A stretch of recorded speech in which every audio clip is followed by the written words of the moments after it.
Let me actually do the money and then we'll get to the ops. I think the money will be more logical than the ops. So EMD, if you put a deal under contract, you have to submit earnest money deposit. Basically, you put it under contract, you got to submit 500, 1,000, 5,000, whatever it is to put that deal under contract. Well, that money needs to come from somewhere, right? You need to have a plan for that. Is it from you or is it from someone else?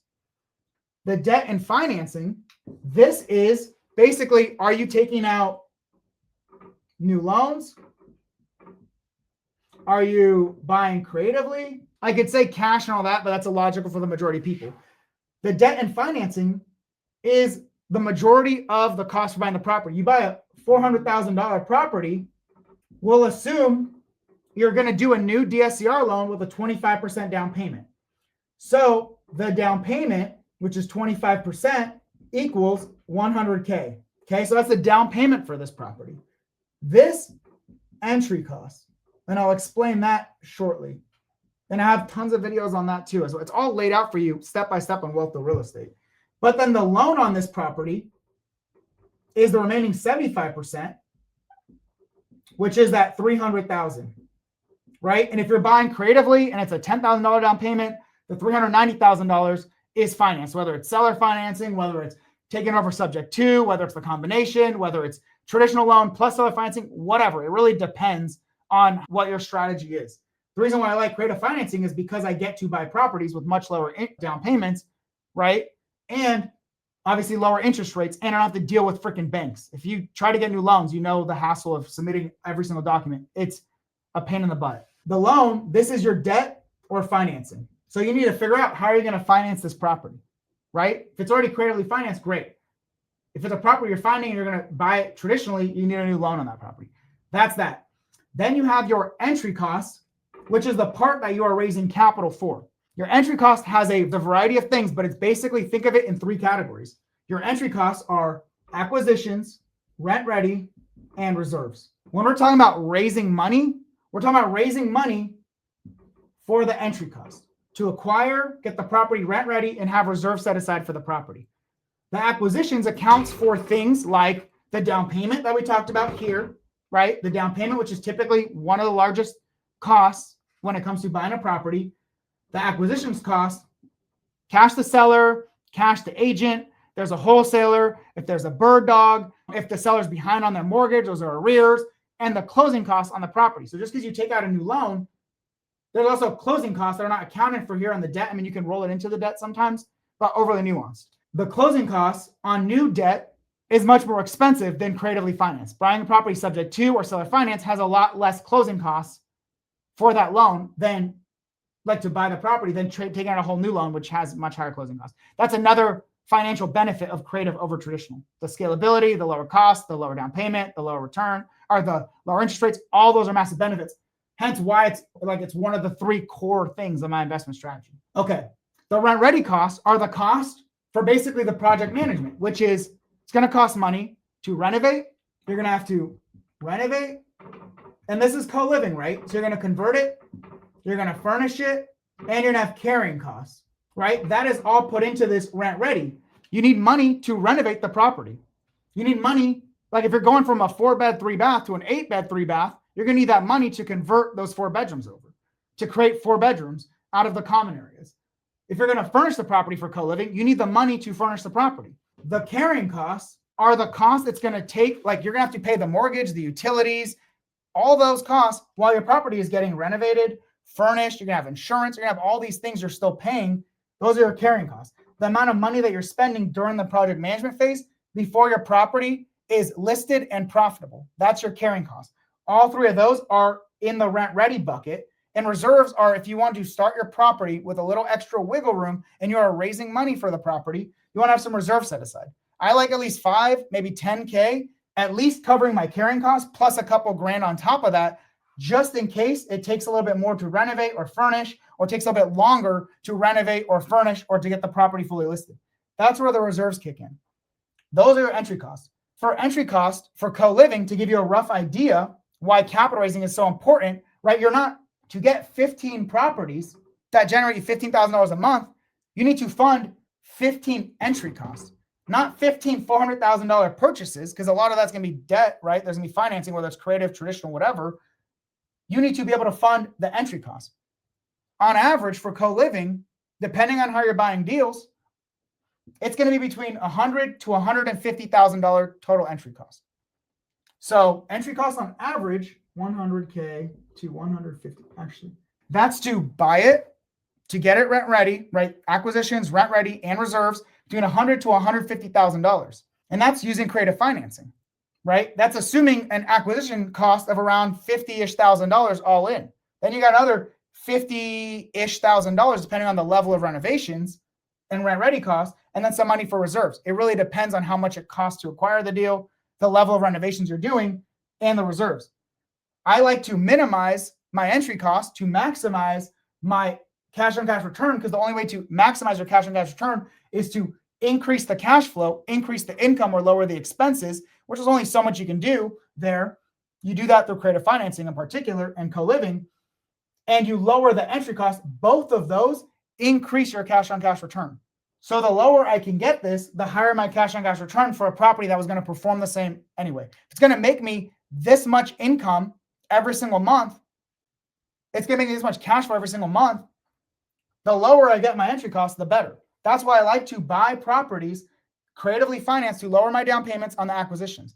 That's why I like to do rent conversions that are low cost conversions. I don't like to do huge renovations, full gut rehabs, new developments, all that stuff. That's a ton of money being put into that deal, plus a ton of extra risk.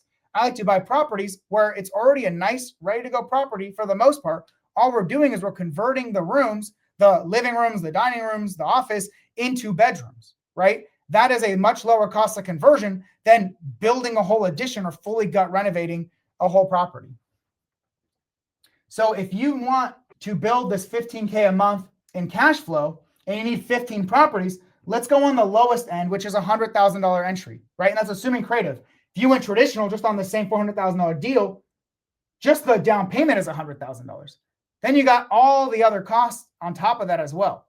Hence why I like creative over traditional. It's not just that I get much lower interest rates. This $100,000 up front means I need an extra $50,000 to $100,000 entry cost. So instead of buying properties for $100,000, I'm putting in $200,000+ to buy the same property traditionally versus creative. All right. So to do this, to get this $15K a month, or to buy these 15 properties, assuming $100,000, you're going to need $1.5 million to build this portfolio. That's what I mean by your money is your bottleneck. You're going to run out at some point. I talked to a guy the other day. He's got $1.5 million. I said, you could literally get this done pretty much almost immediately. Like, you're good. But the majority of us don't have that much money. For my $25-ish million portfolio, I had to put in $6 million to buy the entry cost. Well, it wasn't my money. If it was my own money, it would have taken me, I never made $150,000 a year. But if I made $150,000 a year and saved every single penny of that and invested in my real estate portfolio, it would have taken 40 years of earnings and 100% savings and investing to have had the $6 million of entry cost to own my $25 million portfolio. That's not really logical. A, I didn't make that much. B, you can't save every single dollar that you make. And C, to do that over 40 years is insane when I've been able to accomplish it in 5 years because I eliminated one of the key bottlenecks, which is using my own money to buy these deals to lower the entry cost. So it's part strategy that lowers the entry cost, but also the capital raising that allows me to do this over and over and over again. That's where capital raising is a massive necessity. So now you have a more clear plan. You got the goal to earn $15K a month through purchasing 15 co-living properties in 5 years, 3 properties a year. Each one's going to cost you $100K entry per. And that means you're going to need $1.5 million to get there. Understand all the numbers. The thing is, you cannot do this all at one time. You will overwhelm yourself if you think of this all at one time. It's developing the right systems and doing it deal by deal by deal. For me, it was that 5-year goal and saying, I'm going to buy 1 property a year every year for the next 5 years. Well, I massively blew past that, but it's because I had a realistic goal that I was able to accomplish, build my confidence, and then grow and scale from there because I was actively building the right foundation and systems. For you, it might just be buying your very first property and going through this process. 3 properties a year is 1 every 4 months to find, buy, renovate, furnish, and get it rented out. So don't overwhelm yourself, but understand you want the path. Here's the path. No one, I don't think, breaks down the path to this level of detail, but just the way I think. It's more systems minded, more steps and processes. It just made it easier for me to actually do this. All right, entry cost. And then we're talking about raising capital for the entry cost, right? The deal's got to close. That's the funding. And then investor relations, we're managing capital partners. We're not going to get into that system, but you need an entire system around money, right? Not just the process, but the system and how you're going to maximize your ability to get capital partners, to take care of them, to present deals to them, to fund deals with them, investor relations, all that. You need a system behind that. Same with deals. Here's the process, but a more defined system, a more automated system allows you to do deals more effectively and efficiently so you can get to this goal of 15K sooner, right? That's the reason why, right? For example, if we did this, not co-living, but long-term rentals, and you're getting $100 a month instead of $1,000, you would need 10 times as many properties. So you can still achieve this through long-term rentals, but instead of 15 properties, you'll need 150 properties. And that's where your operations tends to break because people cannot manage that many properties without hiring. That means you're giving up more and more and more of your cash flow, right? To hire people to help you with the operational piece. The operations, we can get into full detail right now, but basically get deals under contract, right? Do due diligence, inspection, review the report, negotiate based off that, validate your renovation estimates, your furnishing estimates, do all the administrative stuff that you need to set up your LLC, to acquire the property, to do whatever you need to with the title company, transaction coordination, all of that stuff to go from under contract to closing, right? You have that process and make sure that you're doing it in such a way that you're not shortcutting and setting yourself up for failure or like not getting an inspection report, not negotiating based off of it. That's your opportunity to make the deal even better and ensure you're not buying a lemon. Close on it. Once you close on the property, project management is you close on it, renovate the property, furnish it, and get it rent ready, get it listed for rental. Property management is, okay, great. You got a property that's ready to go for your strategy.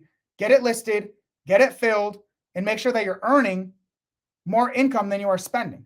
This is where the majority of people I've seen in investment communities fail. They focus so much on buying deals and using other people's money, they have no operational skills. They don't know how to either do it and or delegate it, which means they bought a bunch of properties that they can now not complete renovations, cannot complete furnishings, or they misled their investors with the deal analysis where now the properties are not performing well and now they're losing money every month. If you are not able to earn enough money to pay all of your expenses, you are not going to get cash flow. If you are not able to earn enough money to pay all your expenses, you're not going to be able to pay your mortgage. And not only are you going to lose that cash flow that you thought you had, but you're going to lose that property foreclosure and not even build the wealth as well. None of this stuff, deals and money, at the end of the day is what you need to buy, but you need operations to cash flow and be financially free. It's not just about buying the deals. At a certain point, people get really good at buying deals using other people's money, especially depending on the investment communities they're part of. Without the operations, you're not actually generating the cash flow and the returns for yourself and your partners. And if you cannot pay your debts, you're not going to be able to cash flow, but you're going to lose that asset. It's going to waste your time, money, and energy up to that point for nothing to show for it. This is the make or break on any investment strategy.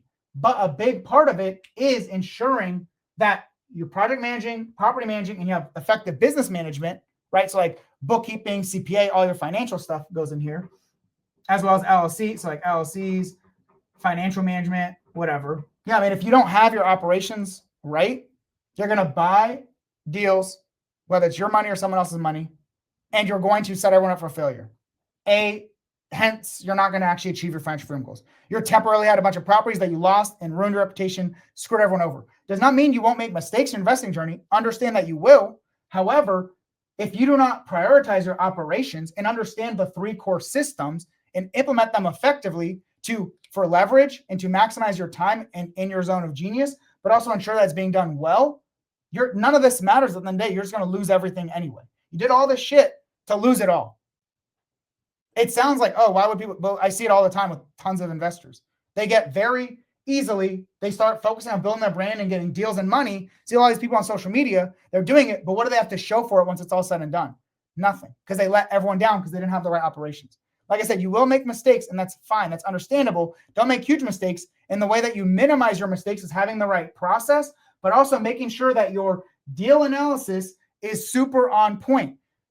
When it comes to property management, if you were estimating you're going to make $200 or let's say $1,000 a month in rental income on that property, but in reality, all you can get is $800, you fudge your numbers to make the deal look better. Great. You bought the property, you misled everyone, you're screwed, everyone's screwed, and I have nothing to show for it, as opposed to saying, you know what, that wasn't the right deal for me. Instead of saying that deal did not hit my buy box and the returns that I'm looking for, I shouldn't move forward with it. People fudge the numbers, get the deal done, and then are screwed once they're here after wasting all this time, money, and energy to get here. It sounds like crazy. Why do people do that? I don't know. People literally do it over and over again. Like I said, it's one thing to make a mistake and to the numbers show that you make $1,000 a month and now you're making $950. It's another thing if the numbers showed you 800, said, I think I can get 1,000, or I think I can forego those expenses, or I think that whatever. It's usually inflating income or foregoing expenses is what leads to these issues, right? That leads to not being able to generate the returns to pay all your expenses, which then the difference is your cash flow. And then you need all that. You need to do that over and over and over again, pay each and every mortgage to build your debt, pay down your debt, and build your property's value through appreciation. All right. This was a lot, but this was the core of what I wanted to talk to you guys about. We talked about the 5 steps last time: vision, and then reverse engineering your vision to some kind of financial target. We got that simply here. Earn $15K a month to live your vision lifestyle, your ideal lifestyle, through purchasing 15 co-living properties in 5 years, which is going to cost you $1.5 million of entry costs, right? That translates to 3 properties a year that you're buying with an average entry cost of $100,000 per property. That's your goal. That's 1 and 2, right? You want to get more defined or do it for yourself? Great. I've got an entire training series for you in Wealth Through Real Estate, helping you do that in much more detail. Understand this is going to change, and that's fine, right? If you're not open to changing and adapting as the market shifts or whatever, then I don't know what to say. Like there's part of copying what other people do, but there's also part of you being adaptable and adjusting as needed. Great. So to do this, you need to have the process and the systems. We talked about the 3 core systems. The 2 systems that you need to own properties are deals and money. You get deals and you get money, you can buy a property.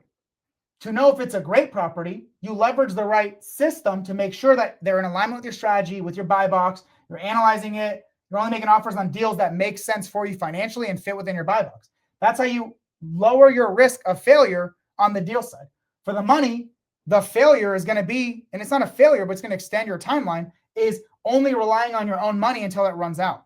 If you learn the skill set of raising capital, even if you are actively using your own money to start off, that allows you to be able to continue buying properties, not stopping at property 3 because you're out of money, but you can now do 4, 5, 6, 7, 8, 9, get all the way to 15, right? That's the money system. It's not just the money needed to do a deal. The system is how are you able to do so without scalably, to be able to do it for the total number of properties that you need to achieve your goals. Said most people don't have $1.5 million, nor will you ever save that amount of money. Even me, who was very diligent and an engineer by trade, Army officer, saved a bunch of my money. It would take me 40 plus years to have earned and saved entirely to build the portfolio that I have today. You don't need the portfolio I have. You don't need what I have. You need what you need based on your goals. That's why personal finance is personal to your goals. That's why it's the foundation. That's why your why is so important, and the numbers behind your why is so important to set all this up.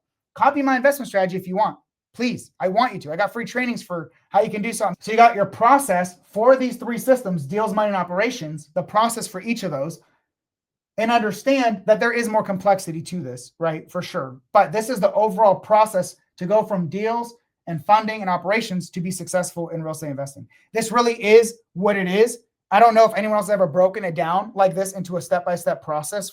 I haven't seen it, and I'm part of lots of communities and education. I haven't seen it laid out like this in particular. And then why everything, why the systems and why my investment strategy is based off all this stuff. I think for me, it's easier because I have a core strategy that I'm implementing over and over and over again. I'm not trying to do everything, because if you do everything, you're preventing yourself from being successful in the thing. Do the thing until you achieve your goals, and then focus on whatever you want after, right? The whole point of real estate isn't because I'm passionate about houses and owning houses. If anything, I'd rather not own a bunch of houses, but it's the asset, it's the vehicle that allows me to be financially free, which is what I am passionate about. Why am I passionate about financial freedom? Because then I get to enjoy my life with my family, focused on my health, helping other people, problem solving, doing these experiences.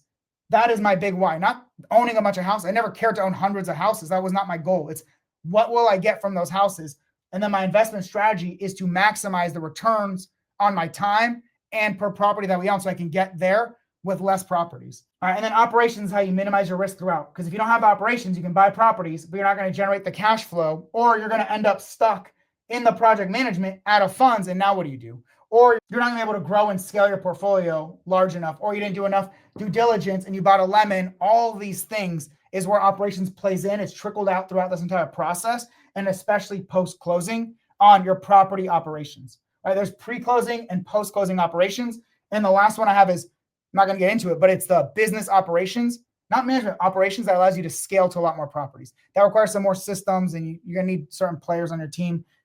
I give a ton of that stuff away, and I'll talk more about it. I will take a picture of this, or maybe even redo it, and then share it with you guys in Wealth Through Real Estate. So if you're not in Wealth Through Real Estate, that's where I'm going to drop this, because I don't know how else to get it to you all. There's the link for my free community, Wealth Through Real Estate, where there's like 5 different free trainings and tools and resources to help you guys out. Plus my super low cost co-living community is in there. If you want to learn literally the A to Z process, not just like this, but how to do each and every single one of these for co-living. It's $197 a month. It includes multiple live weekly support calls, full A to Z training on every part of this stuff, and a bunch of tools and resources for you. And the whole point of that is to make sure that it is the lowest cost option out there to help you guys in your co-living journey. I want to make sure it's as valuable as possible, but then I can reinvest that earnings into getting you guys more live support and all that. So that being said, I appreciate you guys.